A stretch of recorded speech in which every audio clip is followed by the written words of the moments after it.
자, 여러분 환영합니다. 오늘은 정말 흥미로운 재료를 하나 해설해 드릴 건데요. 완전히 다른 시대를 살았던 두 사람의 삶을 하나로 쫙 연결해주는 아주 놀랍고 매력적인 평행이론에 관한 내용입니다. 호기심 장착하시고요. 이 놀라운 이야기 속으로 바로 한번 들어가 보시죠. 본격적으로 시작하기 전에 이 도발적인 질문부터 한번 던져볼까요? 고대 성경에 등장하는 포로, 그리고 현대 미국의 맹인 백악관 고위공직자. 이 둘 사이에 대체 무슨 공통점이 있을까요? 수천 년의 시간을 사이에 두고 한 명은 낯선 바빌론에 끌려간 소년이었고 다른 한 명은 미국 백악관에서 일한 한국인 시각장애인이었습니다.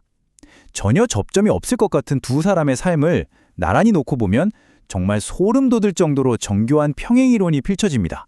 오늘 우리가 살펴볼 핵심 로드맵은 이렇습니다. 첫째, 상실의 출발점. 둘째, 타협하지 않는 정체성. 셋째, 루틴의 힘. 넷째, 이방 세계를 움직이다. 마지막으로 위기를 극복하는 삶의 지도까지. 이렇게 5단계로 빠르게 짚어보겠습니다. 자, 그럼 첫 번째 단계, 상실의 출발점, 깊은 역경의 기초부터 바로 시작해보죠. 이 분석 자료에서 짚어내는 두 사람의 첫 번째 공통점은 바로 말 그대로 모든 것을 잃었다는 겁니다. 고대 바빌론의 포로로 끌려가며 조국, 가족, 자유를 한순간에 빼앗긴 어린 다니엘, 그리고 중학생 때 축구공에 맞아 시력을 잃고 연이어 어머니와 누나까지 떠나보내며 극심한 가난과 맹인이라는 사회적 낙인 속에 던져진 강용우 박사. 두 사람 모두 자신이 알던 세상이 송두리째 무너져 내리는 끔찍한 상실을 경험했다는 아주 충격적인 평행선을 보여줍니다. 다음으로 넘어갈까요? 두 번째 단계, 타협하지 않는 정체성과 실력, 시스템에 굴복하지 않다입니다. 여기서 두 사람이 보여주는 단호한 결단이 정말 거울처럼 똑같습니다. 둘 다 자신을 억누르려는 거대한 시스템에 노라고 외쳤거든요. 다니엘은 포로 신부님에도 불구하고 바빌론 왕이 주는 음식, 즉 우상에게 바쳐진 재물을 단호하게 거부하며 자신의 신앙적 정체성을 지켰습니다. 강영호 박사님 역시 마찬가지였습니다. 당시 시각장애인에 대한 편견이 팽배했던 사회 시스템에 절대 굴복하지 않았죠. 낯선 시스템이나 남들의 편견이 나를 규정하게 내버려두지 않은 겁니다. 이 자료에서 특히 강조하는 아주 중요한 패러다임의 전환이 하나 나옵니다. 강 박사님이 남기신 실명은 장애가 아니라 도구입니다. 라는 이 강력한 메시지 말이죠. 이게 그냥 허울 좋은 말이 아니거든요. 자신을 차별하는 시스템에 맞서 싸우기 위해 아예 생각의 판을 뒤집어버린 일종의 무기이자 원동력이었던 셈입니다.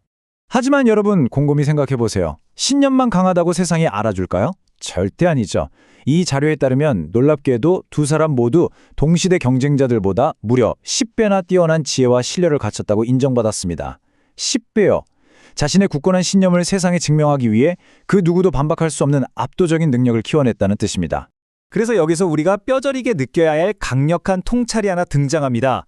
바로 실력이 없으면 신학이나 신념은 그저 독선으로 보일 수 있다는 점이죠. 낯선 이방 땅 혹은 차별이 난무하는 곳에서 살아남고 번영하려면 그저 고집을 부리는 게 아니라 극한의 전문성이 필수적이라는 걸 이 두 사람은 정확히 꿰뚫어 본 겁니다. 결국 이 10배의 실력은 그들을 가장 높은 곳으로 이끌었습니다. 다니엘은 바빌론에서 페르시아로 그 무시무시하고 피바람 부는 정권 교체기 속에서도 총리직을 굳건히 지켜냈고요. 강영우 박사님은 한국 최초의 시각장애인 박사라는 타이틀을 넘어 미궁으로 건너가 전 세계 최고 엘리트들과 당당히 경쟁하며 백악관의 고위 공직에까지 올랐습니다. 정말 대단하지 않나요? 이쯤 되면 궁금해지죠? 도대체 그 유지 비결이 뭘까요? 세 번째 단계, 루틴의 힘. 어둠을 밝히는 기도와 긍정의 습관에서 확인해 보겠습니다. 이 해설 자료는 그들의 엄청난 성취 뒤에 숨겨진 아주 구체적인 일상적 메커니즘을 지목합니다. 바로 타협 없는 루틴입니다. 다니엘은 목숨이 날아갈 수 있는 사자굴의 위협 앞에서도 하루 3번 예루살렘을 향해 기도하는 습관을 절대 멈추지 않았습니다. 강 박사님도 매일 아침 성경을 읽고 기도하며 하루를 여는 루틴을 목숨처럼 지켰죠. 이건 단순한 습관이 아니라 가혹한 환경 속에서 버텨낼 수 있게 해준 진짜 생명줄이었습니다. 내 눈에는 희망만 보였다. 생전에 강영우 박사님이 하신 이 말씀 한번 곱씹어 볼 필요가 있습니다. 매일 아침 반복했던 그 루틴이 물리적인 시력을 잃은 박사님에게 앞으로 나아갈 수 있는 영적인 시력을 틔워준 겁니다. 칠흑 같은 어둠 속에서도 희망을 찾아내는 힘. 바로 그 매일의 일상적인 습관에서 나왔다는 뜻이죠. 자, 그럼 이들의 탁월함은 궁극적으로 어떤 결과를 낳았을까요? 네 번째, 이방 세계를 움직인 조언자들. 탁월함이 남긴 영향력입니다. 자료를 통해 두 사람의 궤적을 비교해보면 자신들이 겪은 끔찍한 트라우마를 어떻게 긍정적으로 승화시켜 당대 최고 권력자들의 멘토가 되었는지 아주 객관적으로 확인할 수 있습니다. 다니엘은 느부갓네살 같은 절대 권력의 고대 이방 왕들을 영적으로 이끄는 조언자가 되었고요.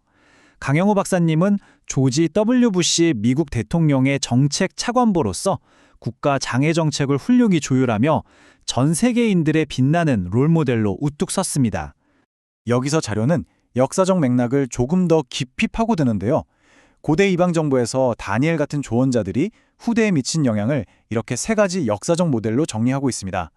왕의 마음을 움직인 정치적 모델, 이방 정부 내에서 일하는 방식을 제시한 행정적 모델, 그리고 역사의 주권을 확증한 신학적 모델입니다.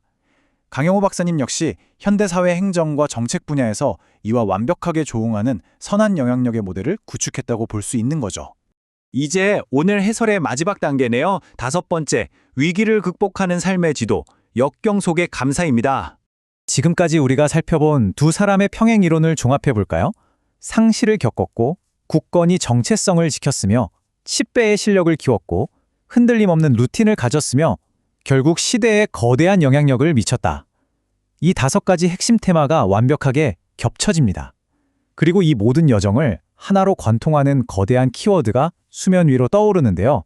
그건 바로 역경 속에서의 감사였습니다. 이 분석 자료는 아주 핵심적인 결론을 내립니다. 그들의 신앙과 루틴은 위급할 때만 황급히 두드리는 패닉 버튼이나 비상구가 아니었다는 겁니다. 오히려 아무리 캄캄한 어둠 속에 던져지더라도 절대 길을 잃지 않게 만들어주는 아주 정교하고 치밀한 삶의 지도였다는 사실이죠. 오늘의 해설을 마무리하면서 여러분께 이 도발적인 질문 하나를 꼭 남기고 싶네요. 그들의 일상적인 습관이 그 깊고 어두운 상실 속에서도 길을 찾아내는 완벽한 지도가 되어주었다면 지금 여러분이 매일매일 반복하고 있는 그 사소한 루틴은 과연 여러분의 미래를 위해 어떤 지도를 그려나가고 있습니까?